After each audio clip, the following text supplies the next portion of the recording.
इस खबर के प्रस्तुतकर्ता हैं रैंपस स्कूल, मोमेंटम कोचिंग, एशप्रा जेम्स एंड ज्वेलर्स। गर्मी का टेम्परेचर आज तकरीबन 40 डिग्री है। फील यानी कि महसूस 45 डिग्री हो रहा है। उसी तरह महाराजगंज में सियासत की सरगर्मी बड़ी तेज़ी से बढ़ रही है और यहाँ का भी पारा सियासत का चढ़ गया है। वजह यह है कि एक तरफ 6 बार के सांसद और केंद्रीय राज्य मंत्री पंकज चौधरी चुनाव मैदान में है और दूसरी तरफ उनके विपक्ष में महागठबंधन से कांग्रेस के विधायक फरिंदा के और इस बार के संसद के प्रत्याशी वीरेंद्र चौधरी भी हैं। और ऐसे में लगातार ये लोग जनसभा कर रहे हैं, लोगों से मिल रहे हैं, कई तरह की बातें निकल के सामने आ रही हैं। लेकिन एक सबसे बड़ा बात महाराजगंज जिले के नौतनवा विधानसभा का है, जिसमें 2 खेमा, एक मणि खेमा और एक कुंवर खेमा, दोनों खेमे अलग अलग प्रत्याशी लड़ते हैं और हर बार ये दोनों आपस में ही चुनाव लड़ते हुए दिखाई देते हैं। लेकिन इस बार ये दोनों एक ही मंच पे महागठबंधन की प्रचार प्रसार करते हुए दिखाई दे रहे हैं। हम सीधे बातचीत करते हैं जो सांसद के प्रत्याशी है वीरेंद्र चौधरी जी, उनसे। सर, जिस तरह से गठबंधन का प्रचार प्रसार आप जा रहे हैं जनता के बीच में, तो किस तरह का आप माहौल वहाँ पे देखने को मिल रहा है? सबसे पहले आपको धन्यवाद, आपने बड़ा महत्वपूर्ण समय निकाला और आपके इस चैनल के सभी साथियों को मेरी शुभकामनाएं। देखिए, ये जो माहौल है इस समय महाराजगंज का, तो चाहे नौतनवा हो, परिंदा हो, सिसवा हो या पनीरा हो, हर जगह पे इस बार गठबंधन का ही माहौल है। और आम आदमी भारतीय जनता पार्टी के 10 साल के शासन और इस सांसद के 30 साल से कुशासन से तंग आ गया है और वो परिवर्तन चाहता है। बात अगर परिवर्तन की करें तो पंकज चौधरी को लोग कहते हैं कि राजनीतिक गुरु हैं। वो कई लोगों को विधायक बनाते हैं, जिला पंचायत सदस्य बनाते हैं, अध्यक्ष बनाते हैं। क्या इसी वजह से लोग उनके पीछे पड़े हैं और आपका समर्थन कर रहे हैं? देखिए, ये आपका अपना प्रश्न में, मुझे ऐसा नहीं लगता कि ऐसी चीज़ है। इस बार तो खुद उस गुरु को अपना पसीना छूट रहा है और उसका पसीना इतना छूट गया कि 1 साल के बेटे को लेके उसकी पतोहू रास्ते में घूम रही है। क्या वो दर्द, ये कितना हास्यास्पद सीन है इस समय। ये गुरु का अगर ये अंदाज़ होता, अगर 30 साल से उन्होंने काम किया होता, 30 साल जनता से बीच गए होते, अगर मिले होते, तो आज अपनी उस पुत्र बहू को 1 साल के बच्चे के साथ नहीं उतरना पड़ता।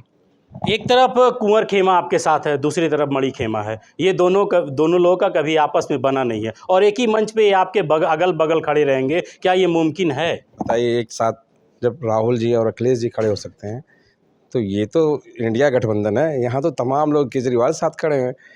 आज हम लोग आपस में लड़ते रहते थे। हमने भी समाजवादी पार्टी से यहाँ के साथियों चुनाव लड़ा, तमाम समाजवादी के अखिलेश यादव जी मेरे खिलाफ आए।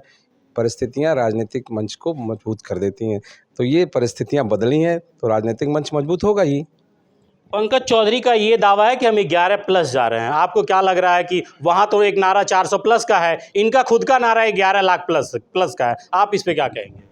शायद उनके लोग जो ये नारा लगाते हैं उनको ज्ञान नहीं है। 19,80,000 मतदाता हैं और जिस तरह की पोलिंग उत्तर प्रदेश में हो रही, क्या 11 लाख वोट पड़ेगा? ये भी मुझे ऐसा लगता नहीं है कि पड़ेगा। तो अगर 11 लाख सारा वोट लेके जा रहे हैं तो उनकी अपनी एक परिकल्पना हो सकती है। और जो सच्चाई है, अभी अमन जी ने बताया कि 11 लाख पार नहीं, इस बार तो उनकी वो स्थिति है कि गठबंधन उनको कहाँ तक सिमट देगा, उनको इस पे सोचना है। हमारे साथ यहाँ के पूर्व विधायक अमनमणि त्रिपाठी भी हैं, जो अपने आप में, इनको कई लोग बाहुबली भी कहते हैं। फिलहाल हम इनसे बात करते हैं कि जिस तरह से आप आज सांसद प्रत्याशी का आपने यहाँ पे कार्यालय खोल के उद्घाटन किया है और भी कई लोगों की सदस्यता ग्रहण कराई है, क्या लगता है आपको दोनों खेमा मिलके ही काम करेगा? मैं उससे पहले, आपने एक आदरणीय विधायक जी से प्रश्न पूछा कि 11 लाख पार। विधायक जी ने कहा जिस हिसाब से पोलिंग हो रही है 19 लाख मतदाताओं में 11 लाख वोट पोल होगा कि नहीं। तो भाई देखिए, एक बार हमें याद है 2002 का चुनाव हो रहा था, तब तक बैलेट से चुनाव होता था। तो आदरणीय रघुराज प्रताप सिंह जी चुनाव लड़ रहे थे, तो जो कुल मत थे उस गांव में वो 200 कुछ थे और उनको प्राप्त मत थे 500। कुल मत उस गांव में 200 कुछ थे और प्राप्त मत 500 थे। तो भाई ईवीएम है, उनकी है, सब चीज़ उनका है, तो हो सकता है कि 5 लाख पोल होता हो, 11+ हो जाए, तो हम नहीं कह सकते। लेकिन मतलब आपको भी लगता है कि ईवीएम में गड़बड़ी हो सकती है? हो सकती है।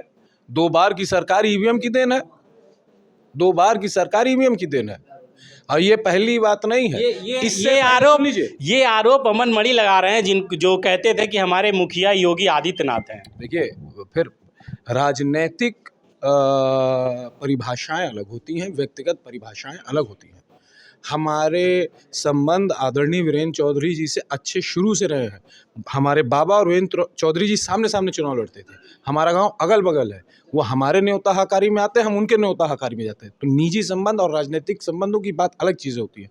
तो मैं ये आपसे कह रहा हूँ कि ये 2 बार की सरकार ईवीएम की सरकार है और इसका प्रयोग सबसे पहले पंचायती चुनाव में गुजरात में हुआ था, उसके बाद यहाँ अप्लाई किया गया है।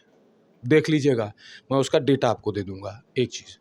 दूसरी बात, आप कह रहे हैं कि 11 लाख प्लस का नारा दे रहे हैं, तो ये बौखलाने के बाद का जो पागलपन होता है वो ऐसी ही बातें होती हैं।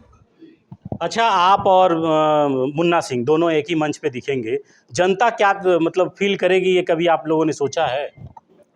नहीं, हमने आपसे ये नहीं कहा। देखिए, हम किस मंच पे रहेंगे ये हमारा विषय है। हमारे पार्टी का नेतृत्व हमें जिस मंच पर कहेगा कि अमन जी आपको इस मंच पर रहना है, हम उस मंच पर रहेंगे।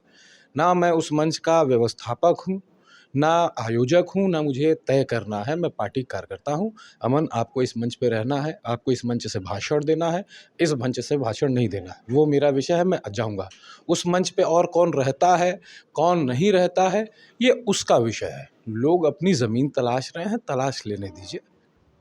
अच्छा, एक चीज़ और ये है, आप और जो आपके जो अपने लोग हैं, युवा लोग हैं जो काफ़ी आपसे जुड़े हैं, उन लोगों से किस तरह का अपील आप हमारे चैनल के माध्यम से करना चाहेंगे? हम नौतनवा का एक लोकल मुद्दा बहुत बड़ा है, और कहीं न कहीं अगर आप भी नौतनवा के रहने वाले हैं तो इस पीड़ा को भली बात जानते हैं कि जो नौतनवा के प्रतिष्ठित व्यापारी थे, जिनकी प्रतिष्ठा मान सम्मान इस इलाके में और इस पूरे पूर्वांचल में जाने जाते थे गिट्टी मंडी के नाम पर, जो लाखों करोड़ों रुपए का डेली का जिनका टर्नओवर था, जिनके हज़ारों कर्मचारी थे, इसी नौतनवा के लड़के न कर्मचारी थे जो गिट्टी मंडी में काम करते थे, जो 10 रुपया कमा के अपने यहीं घर ले आते थे। उस लड़के को आज सऊदीया जाने की ज़रूरत, तमिलनाडु जाने की ज़रूरत, पंजाब, बम्बई, दिल्ली जाने की ज़रूरत क्यों पड़ रही है? क्योंकि गिट्टी मंडी बंद हो गई है। आप वित्त राज्य मंत्री हैं, आप 10 मिनट सरकार से आप बुला लें नेपाल सरकार को और एक मीटिंग कर लें कि भाई इसको कैसे चालू किया जाना चाहिए। वो 10 मिनट में चालू होने वाला विषय है। आपने एक भी बार उसका संज्ञान नहीं लिया। प्रयास तो दूर की बात है, संज्ञान नहीं लिया कि गिट्टी मंडी शुरू हो। तो आप उसके बाद नौजवान बेरोजगार है तो ये बात नहीं कहेगा। ये तो मैं लोकल की बात बता रहा हूँ। यहाँ लोकल 3 लाख लोगों को रोजगार गिट्टी मंडी देती थी। केवल नौतनवा विधानसभा की जनता नहीं काम करती थी। महाराजगंज जनपद, सिद्धार्थनगर जनपद, कुशीनगर जनपद, इवन गोरखपुर जनपद के लड़के आकर के यहाँ रोजगार प्राप्त करते थे। ये हब था।